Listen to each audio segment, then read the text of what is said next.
Hello and welcome to 18th Century Cooking. My name is Ryan Kerr. This recipe is something that I've wanted to make for years. I'm very excited about it. It's called Cullis. Thank you for joining me today as we savor the flavors and the aromas of the 18th century.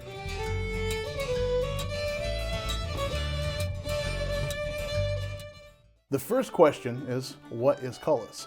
And the answer to that is somewhere between a really complex broth and a gravy. You see a lot of different recipes and types of cullis along the way, but it does seem like all of them turn into this smooth gravy-like broth.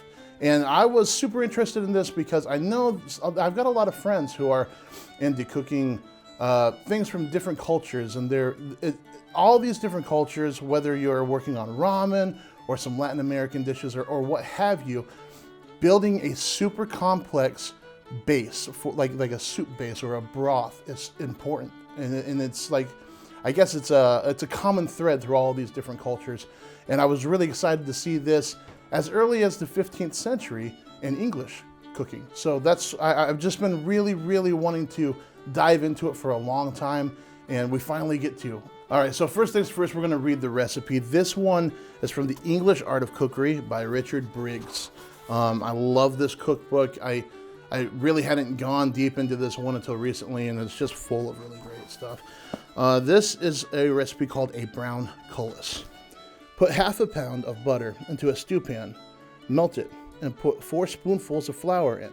Stir it round till it is smooth, then put in 2 quarts of good gravy, a pint of white wine, 6 shallots chopped fine, a bundle of sweet herbs, 1/4 ounce of cloves and mace, a little allspice, some essence of ham if you have it, or half a pound of lean ham cut in very small bits, and a lemon cut in 2. Stir it well round and stew it gently for 1 hour. Season it with cayenne pepper and salt, then rub it through a fine sieve and keep it for use. If you have any fresh mushrooms, cut them small and put in. There we have it. So it is a broth, right? But the butter and the flour let us know that this thing is going to thicken up. We're going to put it through a sieve. That means we're trying to get it as smooth as possible. I think that it's fairly complex, but it's not difficult. So we're just going to take our time. We're going to go through each one of these ingredients and treat them well and get this going. All right, right now we're going to start out by getting the butter and the flour in the pan. Lower heat, we're just going to kind of make a roux out of that. Once that feels like it's blended up nicely, we're going to add our broth and our wine. We'll talk about what that is in a moment, but I want to get this started right now.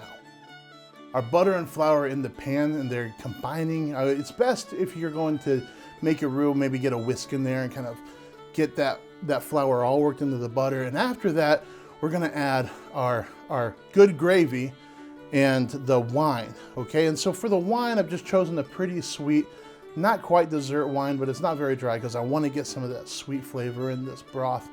And then at home, if you're making this, you can just get some beef broth from the grocery store. That's just fine. If you have drippings from meat that you've recently cooked, or if you're kind of planning this out and you will have drippings, use that, as much of that as you can, and then you can use more broth if you need to. But those drippings are really good. You're going to get a lot of flavor from that. So when they say good gravy, it's a little hard sometimes to know exactly what they're talking about. From experimenting around here, the drippings from something that's roasted, that's good stuff. We like to use that as much as we can. Everything that we're supposed to chop up into little bits.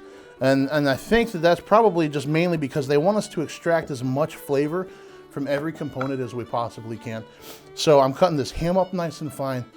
When we move on to the spices, I've got whole spices, so I'm going to crush those just a little bit in a mortar and pestle to make sure they open up and we can get as much flavor out of them as quickly as possible.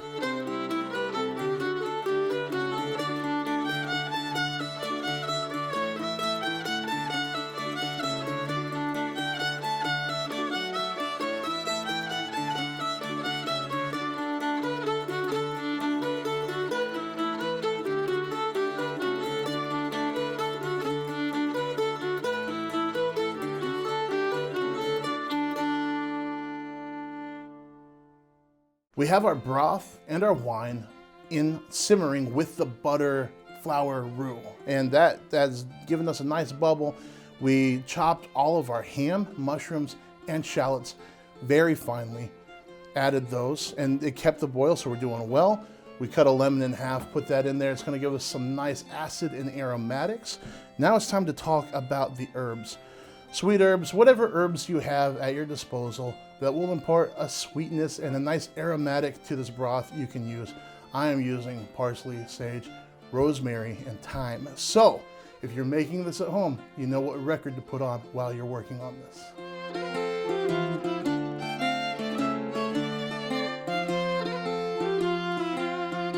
The whole point of going through all of these steps to make this base or this broth or this gravy is because we're trying to create some really layered, robust flavors. We need spices. And because we're doing this in about an hour's time, that's really not a whole lot of time to create something that is that layered. So I'm gonna grab these spices. I've got whole allspice, I've got mace, I've got whole cloves, some cayenne pepper and salt. And the spices that are whole, I'm just gonna give them a little bit of cracks in this mortar and pestle so we can open them up and get them going in that really quickly. The nice thing about spices is that you can add a little bit and then you can add more. You can add more. You don't wanna go too far right at the start, especially with something like clove. A little bit of clove can go a long way. So don't be overwhelmed by that. Add a little bit at a time. Add your salt, a little bit of cayenne, give it a taste, let it cook a little bit. You can always add more flavor to it, more spices.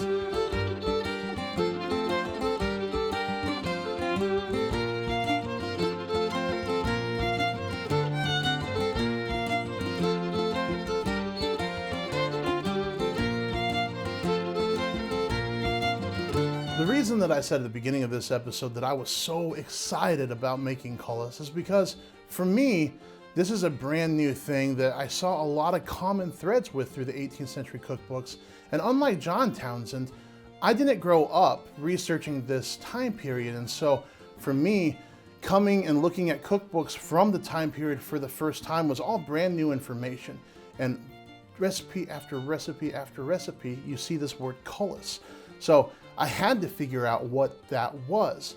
And I think the easiest way for me to work on 18th century recipes in the beginning was just to cook food that I was already familiar with.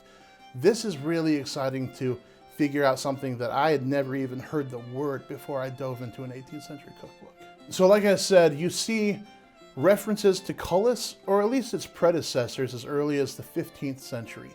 And it slowly climbs in popularity until the 18th century. That is the Cullis heyday. People love it. They're using it all the time. And there are some versions of it that are just super complex. This one's probably a little bit middle of the road.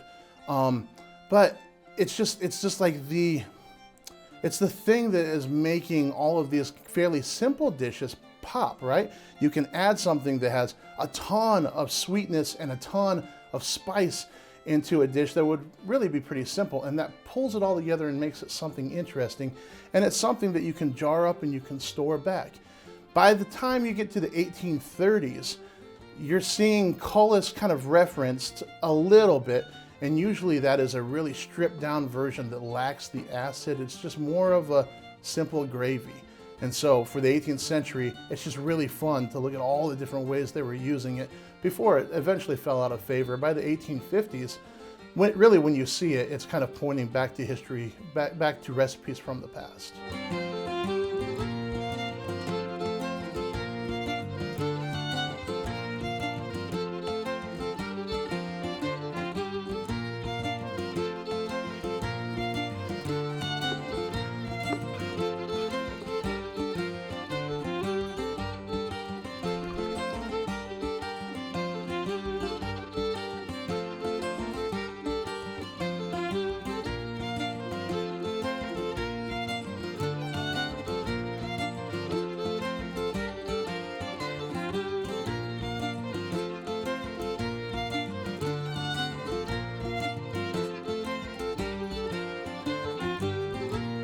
It's time to taste.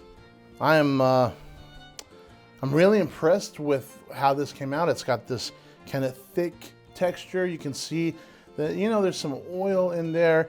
The color is really surprising. It's not just a deep brown. It's you can see hints of all those kind of orange and yellow spices that we put in there. And typically you would have this in a dish where and it'd be the base, you know, like a soup base or a sauce. But we're just going to try it like this today to see what it tastes like by itself. In the future, after we bottle this up, we'll use it in a recipe on 18th century cooking.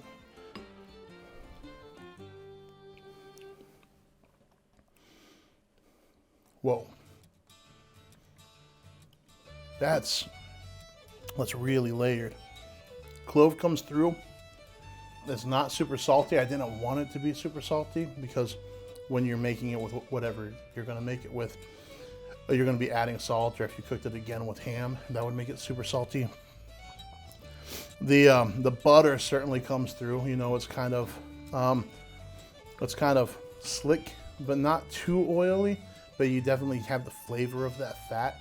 It's really good. You can taste the herbs in there. It's layered. It's super complex. It's not just a gravy, which is the whole point of this. It's a special gravy or a special sauce, and it certainly holds up to that. It's really fantastic. So we mentioned by the 1850s this was pretty much falling out of favor. I found this piece from 1877 that I thought was really interesting. It says Cullis is a word which at root means something smoothly gliding. Thus the sliding scenes of a theater that slip along in grooves are called cullises. And a liquid which is thick enough and smooth enough to slide is called cullis in French, cullis in English. Spanish sauce is often described as a brown cullis. That lets us know that the mouthfeel on this is where we're supposed to be, that smooth slide kind of thing going on. And then later it says, unhappily, the word is going out of use now, being replaced very much by the word cream, which has quite enough duty to perform on its own proper sense. So this writer is not a fan of it falling out of favor as something that's separate than cream, because it's not a cream. And so having that word be so broad kind of muddies up what you actually mean by that. And I think we see that a lot in cooking today, where we don't have as many words to describe the different things that we're cooking. If you look up cullis now, it'll tell you two things in the dictionary. One will be something like a gutter, so something that's running smoothly. It'll also tell you a clear broth for an invalid. So obviously nothing like what we've made here today. This is something that's rich and something that adds a lot to your food. So it's night and day now from then. And I don't know that it's a sad thing or a bad thing that it fell out of favor. I think that it just makes it fun to be able to dive in and see what we're missing and what we don't do anymore, and how flavors came through in a different way, or else people were more concerned about different aspects of flavor than we are now. If you want another recipe very similar to this, just a beautiful sauce, you have to go back and check out the mushroom ketchup episode. We did it years ago. It's a fan favorite, and I really think you'll enjoy it.